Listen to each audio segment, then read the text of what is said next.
The morning sun cast long shadows through the dense jungle of Kepler 442b. As Lieutenant Jake Morrison checked his watch one more time, he crouched behind a fallen tree trunk that was covered in thick green moss and strange purple vines. The air smelled of wet earth and something sweet that reminded him of honey. His team had been moving through this jungle for 3 days now, and every step felt dangerous. Corporal Lisa Hayes lay flat on her stomach about 10 feet to his left. She held her rifle ready and scanned the sky through the jungle canopy. Her brown hair was tied back tight, and her face showed the strain of constant alertness. Private Danny Clark was positioned behind a large rock formation on the right side of their small camp. He came from a farm in Kansas and knew how to stay quiet and still for hours without moving. Jake pulled out his field glasses and looked toward the valley below. The human research station down there had gone silent 2 days ago. Smoke still rose from some of the buildings. The Zephyrian Empire had hit it hard with their flying machines and energy weapons. Jake and his team were supposed to find out what happened and gather information about enemy movements in the area. The problem was the scanners. The aliens had technology that could find humans from miles away. Their machines could see through trees and rocks and even underground shelters. The blue scanning beams cut through the jungle like giant flashlights that never missed anything.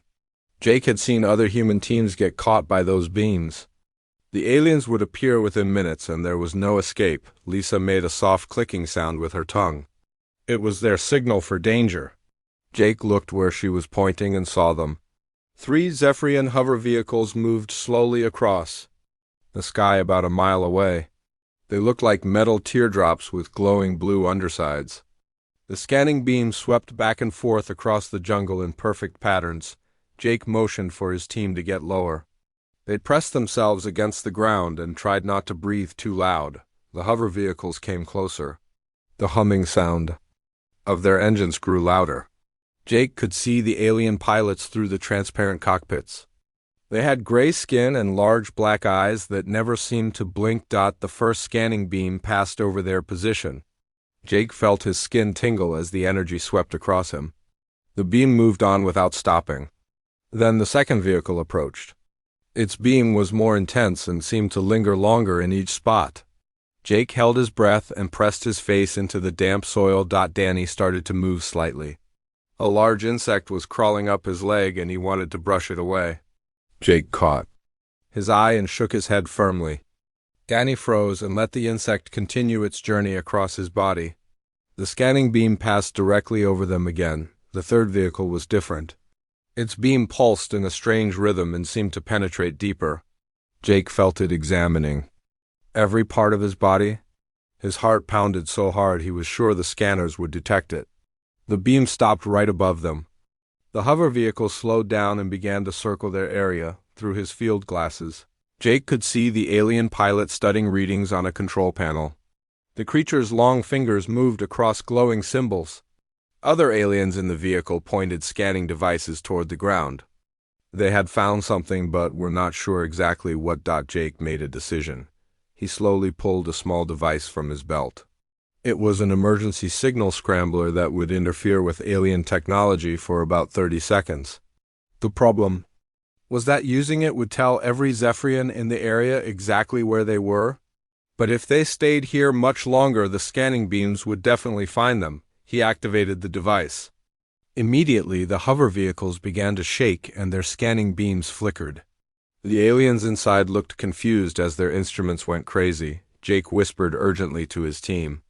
They needed to move right now while the scanners were blocked. The 3 humans crawled as fast as they could toward a rocky outcrop about 50 yards away.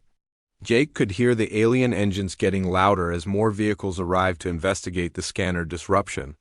Lisa reached the rocks first and found a narrow crack they could squeeze through. Danny followed her into the gap between 2 large boulders. Jake was almost to safety when the scrambler stopped working. The scanning beams immediately locked onto his position. Bright blue light surrounded him as he dove toward the crack in the rocks. Energy weapons fired from the hover vehicles and burned the ground. Where he had been lying just seconds before, the 3 humans pressed themselves deep into the rocky crevice. The space was barely wide enough for their bodies and smelled like sulfur. Outside, they could hear the aliens landing their vehicles and talking in their strange clicking language. Footsteps approached the rocks. Jake held his breath and gripped. His rifle tighter, the aliens searched for almost an hour. They used handheld scanners and even brought out some kind of probe device that sent thin beams of light into every crack and shadow. But the rocky formation seemed to interfere with their technology. The scanners could not penetrate the thick stone that surrounded the humans. Finally, the aliens gave up and returned to their vehicles. Jake waited until the sound of their engines faded completely before he dared to move. When he was sure they were gone, he led his team out of the rocks and toward a safer hiding place deeper in the jungle. That night they found shelter in what looked like an old research bunker that had been abandoned long before the current war started. The concrete walls were thick, and the entrance was hidden by overgrown vegetation. Lisa set up their communication equipment while Danny kept watch at the entrance. Jake studied their tactical maps by the light of a small lamp. The situation looked very bad. Red marks showed where other human teams had been lost to the alien scanners. Blue zones marked areas where Zephyrian forces were most active.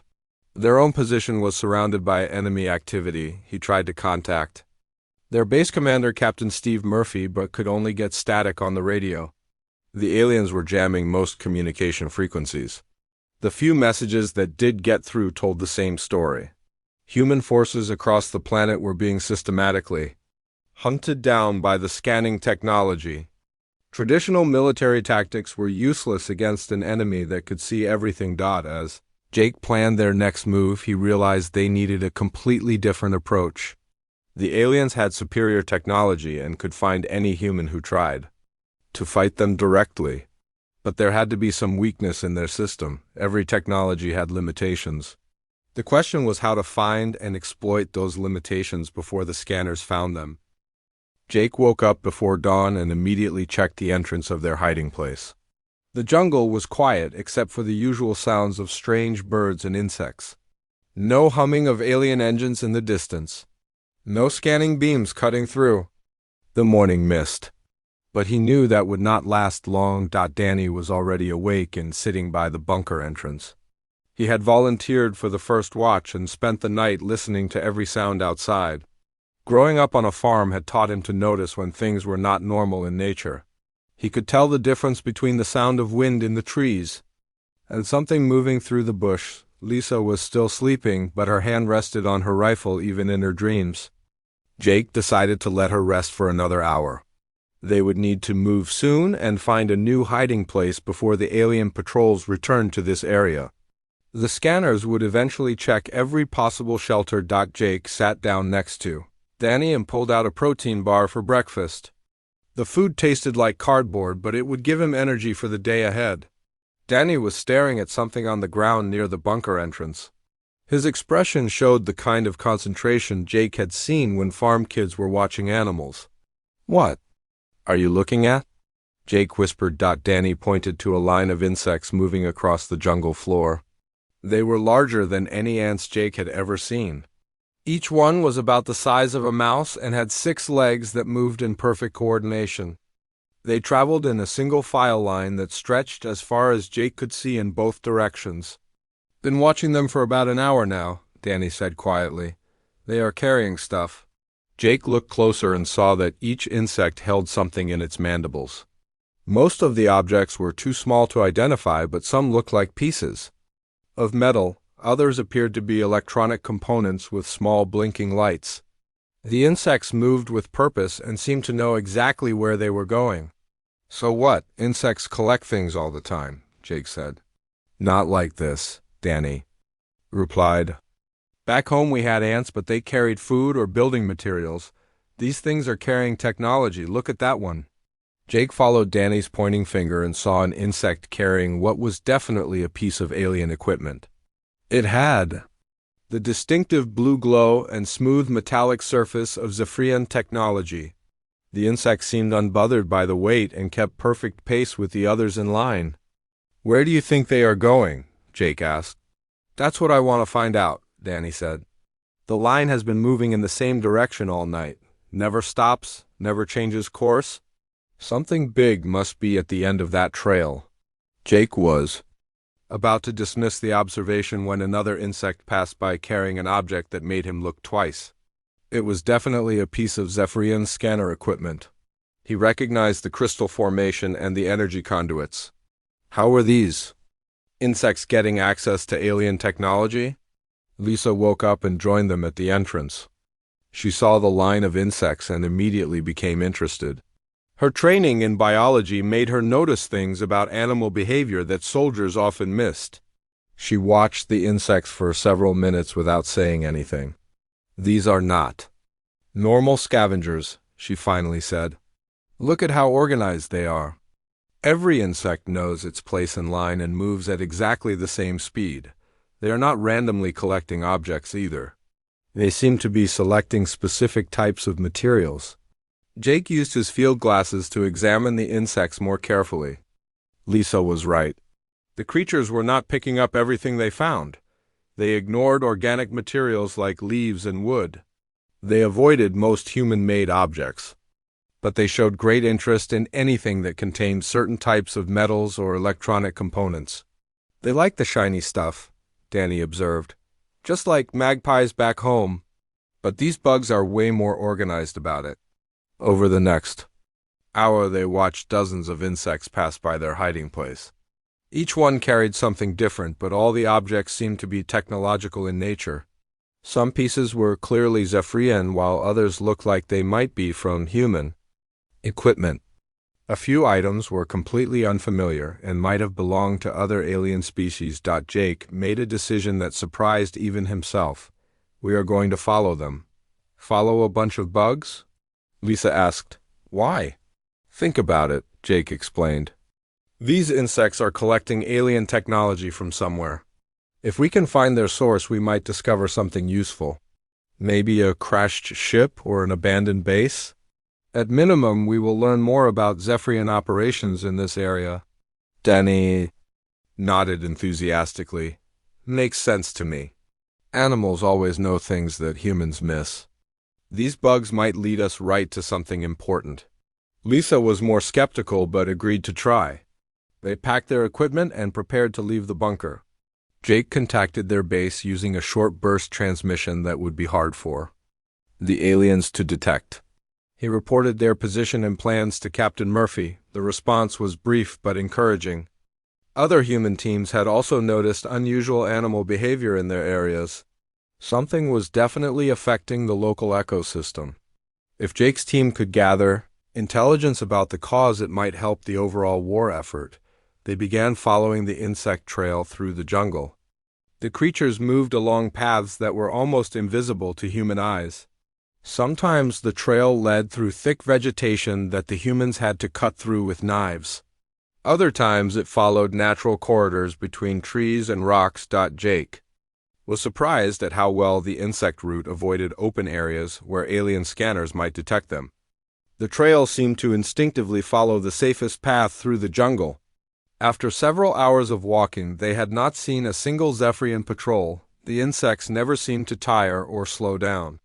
They maintained their perfect formation and steady pace regardless of terrain. When the trail led uphill, they climbed without difficulty. When it crossed streams, they somehow managed to keep their technological cargo dry. Danny pointed out that the insects were not just following an existing trail. They were creating one. Thousands of tiny feet had worn a path that was barely visible but definitely real. This route had been used for a long time and was maintained by constant traffic. As they traveled deeper into the jungle, Jake noticed that the pieces of technology being carried by the insects were becoming more sophisticated. Early in the day, most items had been small fragments and broken components. Now they were seeing complete devices and systems that appeared to be in working condition. Lisa made an important observation about the insects themselves. Their behavior is changing too. Near our bunker, they moved like they were just following a routine. Now they seem more excited. Their antennae are more active and they are communicating with each other more frequently. Jake could see what she meant. The insects were making soft clicking sounds and touching antennae with other members of the line. They seemed to be sharing information about their cargo or destination. The pace had also increased slightly as if they were approaching something important. The trail led them to the edge of a deep valley that was hidden by thick forest canopy. Jake used his field glasses to scan the area below but could not see much through the vegetation. The insects continued down a steep path that would be difficult for humans to follow safely. "We need to be very careful from here," Jake warned his team. "If there is a major source of alien technology in that valley, there might also be Zephyrian forces guarding it." They began their descent following the insect trail, but moving much more slowly and quietly than their tiny guides. Every few minutes, Jake stopped to listen for sounds of alien activity. So far they had heard nothing but natural jungle noises. The insects seemed completely unafraid as they continued their endless procession down into the valley. Jake wondered what could be so important that it attracted such organized attention from the local wildlife. Whatever they found at the end of this trail might change everything about their mission. The descent into the valley proved more challenging than Jake had expected. The insect trail followed natural ledges and crevices that were perfect for creatures with 6 legs but awkward for humans carrying equipment. Danny slipped twice on loose rocks, and only Lisa's quick reflexes prevented him from falling into a deep ravine. The insects never faltered. They moved across surfaces that should have been impossible to navigate while carrying objects larger than themselves. Jake watched one insect cross a gap between 2 rocks by walking upside down on an overhanging branch. Its grip never loosened on the piece of Zephyrian equipment it carried. As they moved deeper into the valley, Jake noticed that the jungle was changing. The vegetation became denser and the trees grew larger. Strange flowering plants released sweet smells that reminded him of his grandmother's garden back on Earth, but there was something artificial about the scents that made him uneasy. Lisa pointed out unusual formations in the rock walls around them. "Look at those patterns," she whispered. "Those are not natural geological features." Jake studied the rocks through his field glasses and saw what she meant. The stone had been carved or shaped into geometric designs that were definitely not random. The work was old and weathered, but clearly showed signs of intelligent construction. Someone or something had modified this valley long ago. The insect trail led them past several of these carved sections. Danny observed that the insects seemed to move faster when they were near the modified rocks. They also made more clicking sounds, and their antennae moved more actively. The technology they carried began to glow brighter, as if responding to some kind of energy field. "The bugs know something we don't," Danny said quietly. "They act different around those carved rocks. Like the rocks are important somehow." Jake was beginning to understand that this valley held secrets that went beyond their current mission. The combination of ancient carvings and high-tech insect cargo suggested a connection between past and present that he did not fully comprehend. But their immediate goal was to follow the trail and gather intelligence. They reached the valley floor as the sun passed overhead. The jungle canopy was so thick that very little light penetrated to ground level. Jake used his tactical flashlight sparingly to avoid detection, but still needed it to see the insect trail clearly. The insects moved through an area where the undergrowth had been cleared in geometric patterns. Paths intersected at perfect right angles and formed a grid system that was obviously artificial. The cleared areas were maintained by something because no jungle vegetation grew in the designated spaces. Lisa knelt down and examined the soil in one of the cleared paths. "This ground has been treated with some kind of chemical or energy process," she reported. "The soil composition is completely different from the surrounding area. Nothing natural can grow here." Jake realized they were walking through some kind of transportation network. The grid pattern allowed efficient movement between different areas of the valley. The insects used this system like highways to carry their technological cargo to specific destinations. They followed the main path for about a mile before encountering the first major intersection. The insect trail split into 3 different directions. Each branch carried different types of technology. One group carried mostly communication equipment. Another focused on power systems and energy cells. The third group transported what appeared to be scanning and detection devices. "They are sorting the stuff," Danny observed. "Just like when we separated different crops on the farm, each type goes to a different place." Jake made note of the sorting behavior in his mission log. This level of organization suggested intelligence and planning that went far beyond simple animal instinct. The insects were part of a larger system that processed and distributed alien technology according to specific criteria. They chose to follow the branch that carried scanning equipment, because that technology posed the greatest threat to human forces. The trail led them deeper into the valley toward what looked like a natural amphitheater formed by high rock walls. As they approached the amphitheater, Jake heard a sound that made him signal for immediate halt. It was the distinctive humming of Zephyrian engines. But the sound was different from the patrol vehicles they had encountered before. This was deeper and more powerful, suggesting much larger aircraft or ground vehicles. They took cover behind a fallen tree and observed the amphitheater through their field glasses. What they saw exceeded their worst fears about alien presence in the valley. The natural formation had been converted into a major Zephyrian installation with landing pads, communication towers, and rows of prefabricated buildings. Dozens of hover vehicles were parked in organized formations. Some were the small patrol craft they had seen before, but others were massive transport ships and mobile command centers. Jake counted at least 200 alien personnel moving around the installation in disciplined patterns. "This is not just a forward base," Lisa whispered. "This is a major operational headquarters." Jake used his field glasses to study the central area of the installation. A huge dome structure dominated the middle of the base. Energy conduits ran from the dome to every other building and vehicle in the compound. The dome pulsed with the same blue light as the scanning beams they had been avoiding. "That dome is the control center for their scanning network," Jake realized. "It coordinates all the scanner operations across this entire region of the planet." Danny pointed toward the edge of the installation where their insect trail led. "Look where the bugs are going." The insects continued their procession right into the Zephyrian base. They moved through gaps in the perimeter fence and around the feet of alien guards without being noticed or stopped. The aliens seemed completely unaware that thousands of insects were systematically removing pieces of their technology. Jake watched alien maintenance crews working on scanner arrays and communication equipment. When they discarded broken components or waste materials, the insects immediately collected these items and added them to their transportation network. The Zephyrians never noticed that their trash was being systematically harvested. "The aliens don't even see them," Lisa said with amazement. "To the Zephyrians, these insects are just part of the natural background.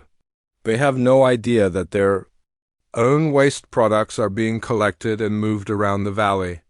Jake began to understand the scope of what they were witnessing.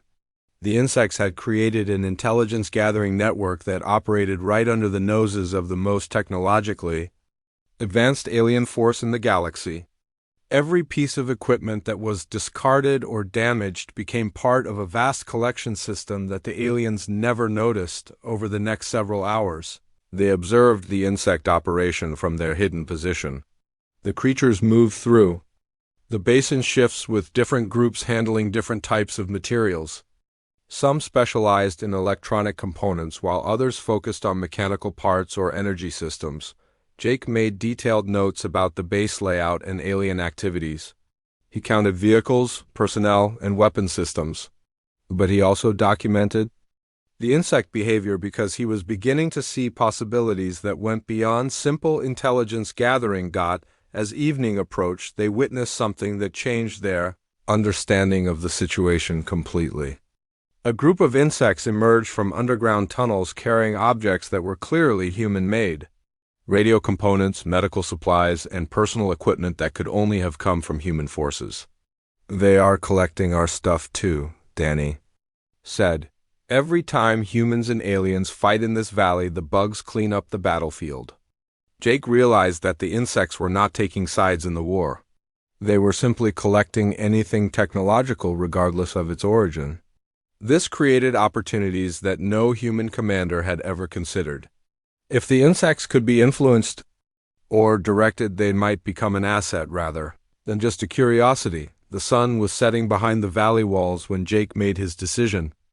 They would not try to attack the base directly or call in airstrikes that would be detected by the scanning network. Instead, they would study the insect operation more carefully and look for ways to use it against the aliens. "We are going to need help," Jake told his team. "This is bigger than anything our unit can handle alone." He prepared a detailed report for transmission to Captain Murphy. The message would have to be brief to avoid detection, but it needed to convey the importance of their discovery. They had found not just an alien base, but an entirely new approach to fighting technologically superior enemies. As they prepared to leave their observation position, Jake took one last look at the insect trail leading into the Zephyrian installation. Thousands of tiny creatures continued their work, completely ignored by the alien forces around them. Tomorrow, he would begin learning how to turn that invisibility into a weapon. Jake spent the night studying the insect trails by the light of his filtered flashlight. He had noticed something important during their observation of the Zephyrian base. The insects did not just walk across the surface to reach their destinations. They also disappeared into small holes in the ground and emerged from similar openings in completely different locations. Danny had fallen asleep against a tree, but Lisa remained awake to help with the surveillance. She used her biological training to track individual insects and time their movements between visible points. What they discovered challenged everything they thought they knew about the valley. "They are not just following surface trails," Lisa whispered as she reviewed her notes. "I tracked 12 different insects and they all took underground shortcuts. A bug that goes into a hole here comes out over there 30 minutes later. The underground distance is much shorter than walking on the surface." Jake realized they were looking at a transportation network that operated on multiple levels. The surface trails they had been following were just the visible part of a much larger system. The insects had built tunnels that connected every part of the valley and probably extended far beyond what they could see. As dawn approached, Jake made a decision that would have seemed impossible 24 hours earlier. "We are going underground." Lisa and Danny both stared at him. Following insects on the surface was one thing, but crawling through their tunnels was something else entirely. The passages would be dark, narrow, and possibly filled with hostile creatures that did not appreciate human visitors. "The tunnels might be too small for us," Lisa pointed out. "These insects are mouse-sized, but we are full-grown humans carrying equipment." Jake had considered that problem. "We don't have to travel the same tunnels they use. Underground systems usually have maintenance passages or larger connections. If the insects built this network to handle the volume of traffic we observe, they must have engineering solutions for different cargo sizes." Danny was more practical in his concerns. "What if we get lost down there? What if the tunnels collapse? What if there are bigger bugs that eat humans?" These were valid worries, but Jake felt they had no choice. The Zephyrian scanning technology made surface movement increasingly dangerous. Every hour they spent above ground increased the chances of detection. The underground network might provide the protection they needed to complete their mission. They found a tunnel entrance about 50 yards from their overnight position. The opening was hidden behind a rock formation and partially concealed by vegetation. Jake examined it carefully with his flashlight and determined that it was large enough for a human to crawl through if necessary. Danny volunteered to go first because his farm background had made him comfortable in tight spaces. He had spent countless hours crawling through drainage pipes and storage spaces that adults could not access. Lisa would follow him and Jake would bring up the rear to guard against pursuit. The tunnel was indeed narrow, but not impossibly so. They had to crawl on hands and knees and push their equipment ahead of them. The walls were smooth and lined with the same metallic materials they had seen the insects collecting. Somehow, the creatures had integrated alien technology into their construction process. After crawling for about 20 minutes, they reached a junction where 3 tunnels intersected. This space was large enough for them to sit upright and rest. Jake used his flashlight to examine the construction more carefully, and was amazed at what he found. The tunnel walls were not just lined with random pieces of technology. The materials had been carefully arranged and connected to form functional systems. Energy conduits ran along the ceiling, providing gentle illumination. Air circulation systems kept the atmosphere breathable. Even the floor had been engineered, with drainage channels and grip surfaces. "This is not just a tunnel," Jake said with wonder. "This is advanced engineering. The insects have built a complete transportation infrastructure using salvaged alien technology." Lisa discovered something even more remarkable. She found a section of wall that displayed what appeared to be a map of the entire tunnel network. The diagram showed connections throughout the valley and extending to areas they had never seen. The system was far larger than they had imagined. Danny studied the map with his practical farmer's eye. "Look at this," he said, pointing to symbols on the display. These markers showed different types of storage areas: food storage, equipment storage, and something labeled as special materials. The bugs have organized everything. Jake realized they were looking at a civilization that operated parallel to the surface world. The insects had built a complete society underground using technology from every species that had ever fought in this valley. They had turned the waste products of war into the building blocks of an advanced infrastructure. They chose a tunnel that led toward the area, marked as special materials on the map. Jake suspected this might contain the most valuable intelligence about alien operations. The passage was wider than the entrance tunnel and equipped with a moving walkway that carried them forward at a steady pace. The moving walkway was clearly designed for creatures much smaller than humans, but it supported their weight without difficulty. Jake estimated they were traveling at about the same speed as a brisk walk, but without any physical effort. The insects had engineered a transportation system that was both efficient and energy-saving. As they traveled deeper into the network, they passed numerous side passages and storage chambers. Jake caught glimpses of vast caverns filled with organized collections of technology. Some chambers contained thousands of communication devices. Others held power systems, weapons, or scanning equipment sorted by type and condition. "They have been collecting this stuff for years," Lisa observed. "Maybe decades. Every battle, every crash, every piece of abandoned equipment ends up down here." Jake was beginning to understand the strategic implications. The insects had inadvertently created the largest intelligence archive about alien technology anywhere in the galaxy. They had samples and examples of equipment from dozens of different species and time periods. The collection represented knowledge that no human military organization possessed. The tunnel eventually led them to a massive underground chamber that took their breath away. The space was larger than any building Jake had ever seen. The ceiling disappeared into darkness above their heads, and the walls extended beyond the reach of their flashlights. But what filled the chamber was even more impressive than its size. Thousands of insects worked in organized teams throughout the space. They operated machinery that was clearly beyond anything their species should have been able to understand. Conveyor systems moved materials between different processing stations. Assembly areas produced new equipment by combining components from various sources. "They are manufacturing new technology," Jake said in amazement. "They are not just collecting alien equipment. They are learning how it works and building improved versions." At the center of the chamber stood a structure that defied easy description. It appeared to be part machine and part biological organism. Metallic components were integrated with living tissue in ways that should have been impossible.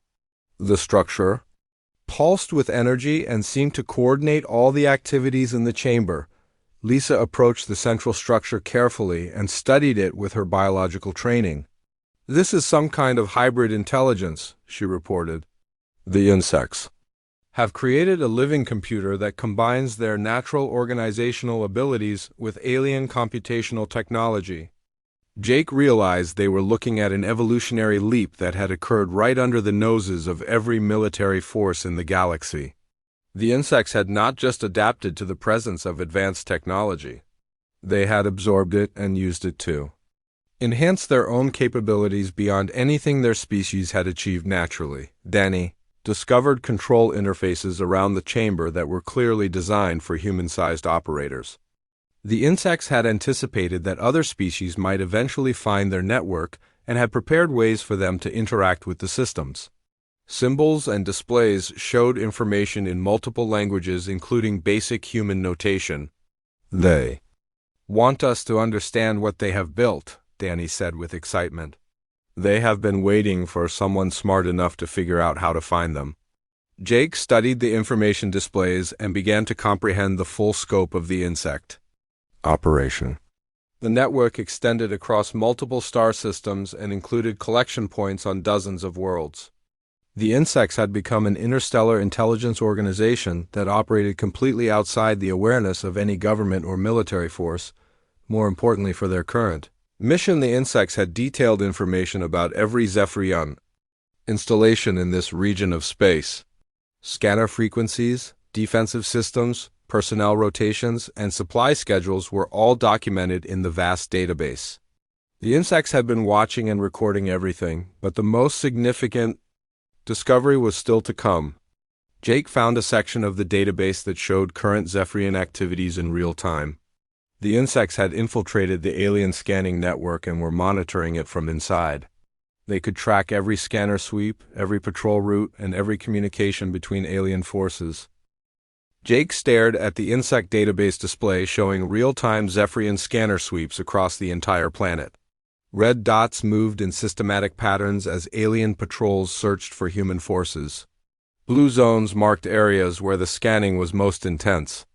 Yellow indicators showed where human teams had been detected and were under attack. The situation was worse than he had imagined. Human forces were being systematically eliminated across all operational areas. Traditional military resistance was failing against the superior alien technology. Within days, there might be no organized human presence left on the planet, but now they had access to something the aliens never suspected existed. The insect network provided complete visibility into enemy operations. Jake could see every scanner pattern, every weakness in coverage, and every opportunity for human forces to move undetected. Lisa was studying the biological aspects of the insect operation. These creatures have been evolving specifically to interact with technology, she reported. Each generation becomes more capable of understanding and manipulating alien systems. They are not just collecting technology anymore. They are becoming part of it. Danny had found a control interface that seemed designed for tactical coordination. Maps showed optimal routes for human movement that would avoid scanner detection. Communication channels provided secure links between scattered human units. Even supply drop coordinates were calculated to minimize exposure to alien patrols. Jake realized the insects were offering to become active allies in the war against the Zephyrians. They had the intelligence and capabilities to coordinate human resistance more effectively than any military command structure. The question was whether human commanders would accept help from creatures they did not understand. He activated the communication system and contacted Captain Murphy at their base. The connection was crystal clear despite being routed through alien-infested territory. The insect network had somehow created communication channels that were completely invisible to Zephyrian monitoring. "Jake, where have you been?" Captain Murphy's voice crackled through the speaker. "We lost contact with your team over 12 hours ago. Scanner activity in your area has been extreme." Jake took a deep breath before responding. What he was about to report would sound impossible to anyone who had not seen it firsthand. "Captain, we have discovered an intelligence asset that changes everything about our situation. I need to brief you on capabilities that will seem unbelievable." He spent the next 30 minutes describing the insect network, their underground installations, and their technological capabilities. Captain Murphy interrupted frequently with questions that showed how difficult it was to accept the reality of what Jake was reporting. "You are telling me that bugs have built a better intelligence system than our entire military?" Captain Murphy asked with obvious skepticism. Not just better intelligence, Jake replied. Complete real-time awareness of all enemy activities. Plus, the ability to coordinate our responses without detection. They can give us advantages that we never thought possible. Danny had been working with the tactical interface and discovered something that would prove their claims. Captain, he interrupted, there is a Zephyrian patrol heading directly toward your base right now. 3 hover vehicles approaching from the northwest. They will arrive in approximately 14 minutes. Captain Murphy was quiet for several seconds, then they heard alarm sounds in the background as the base's own sensors detected the incoming patrol. How did you know that? He demanded. The insects are monitoring every enemy movement in real time, Jake explained. They can give us advance warning of any threat and calculate optimal responses. The next few hours proved the value of the insect intelligence network. Jake's team used the underground tunnels to reach positions where they could observe Zephyrian operations without being detected. The insects provided real-time updates on enemy patrol patterns and identified vulnerabilities in the alien scanning coverage. More importantly, the network began coordinating actions between scattered human units across the planet. Teams that had been isolated and unable to communicate were suddenly connected through the insect communication system. Supply drops were redirected to avoid scanner detection. Rescue operations were launched to extract teams that were about to be discovered. Jake watched the tactical displays as human resistance transformed from desperate survival to coordinated operations. The aliens had not changed their capabilities, but humans suddenly had perfect information about enemy activities and the ability to coordinate responses without detection. Lisa discovered that the insects could do more than just provide intelligence. They could actively interfere with Zephyrian technology by introducing carefully designed malfunctions. Scanner arrays began producing false readings. Communication systems developed mysterious interference. Power distribution networks experienced unexplained fluctuations. They are sabotaging the alien equipment from inside, Lisa reported. The insects have been learning how these systems work for years. Now they can cause specific types of failures that look like random malfunctions. Danny found the most important capability of all. The insect network could coordinate simultaneous attacks against multiple Zephyrian installations. Human forces could strike dozens of targets at exactly the same time while the aliens' communication and coordination systems were disrupted by insect sabotage. Jake realized they had found the key to defeating a technologically superior enemy. The solution was not to develop better technology, but to use intelligence and coordination to make the enemy's technology work against them. The insects had shown them how to turn the aliens' greatest strength into a weakness. He contacted Major Kate Thompson, the intelligence specialist who had been analyzing alien operations from the main human base. She listened to his report with the professional skepticism of someone who had seen too many false hopes during the war. Even if everything you are telling me is true, she said, how do we know we can trust these creatures? They have been collecting human technology along with alien equipment. What if they decide we are just another source of materials to harvest? Jake had wondered about that himself. But his observations of the insect behavior suggested a different motivation. They are not trying to control or dominate anyone, he explained. They seem to view technology as a resource that should be shared and used efficiently. They are offering to help us because our success serves their interests too. The final test came when Jake proposed a coordinated attack on the main Zephyrian scanning installation in the valley. The insects would disable key systems while human forces struck from multiple directions. If the plan worked, it would eliminate the central node that coordinated alien scanner operations across the entire region. Major Thompson authorized the operation with the understanding that failure would likely result in the complete destruction of human forces in the area. It was a desperate gamble, but the alternative was slow elimination by the alien scanning network. Jake's team used the insect tunnels to position themselves near the Zephyrian base while other human units moved to their assigned attack positions. The insects began their sabotage operations exactly on schedule. Scanner arrays went offline one by one as tiny infiltrators introduced targeted malfunctions into critical systems. The aliens responded with confusion rather than alarm. Their diagnostics showed equipment failures but no signs of deliberate sabotage. The malfunctions appeared to be random technical problems rather than coordinated attacks. The Zephyrians focused on repairs rather than defensive preparations. When the human assault began, the aliens were completely unprepared. Their scanning systems were offline, their communications were disrupted, and their coordination was broken.